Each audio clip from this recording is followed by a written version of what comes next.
No, no. No, no, no, no, no, no. রাগ হইছে সকাল থেকে খাওন নাই। আয় হায় গরম। এই যে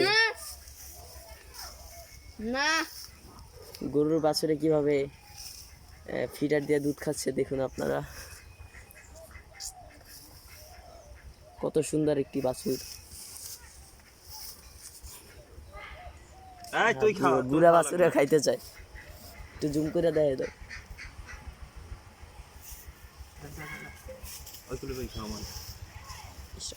একটু গরম গরম একটু জুড়াইল। গরুর বাচ্চাটি গরুর মায়ের দুধ পাচ্ছে না, এই কারণে আমরা ফিডারের সাহায্যে গরুটাকে দুধ খাওয়াচ্ছি। দেখুন আপনারা এই যে এই যে 1 কেজি দুধ, এই দুধের বোতল, এই যে 1 কেজি দুধ, এই যে আরো দুধ আছে, এই দুধগুলা খাওয়াবো। ওকে টাইগার গন বানাবো। খা খা বনা এরপরে তো তোর মায়ের ধারে যাইবে না, তোমার দেখলে দৌড়াইবে না, দুধ তো করলে। গরম একটু গরম বুঝছো। তোমার পিছা নাকি?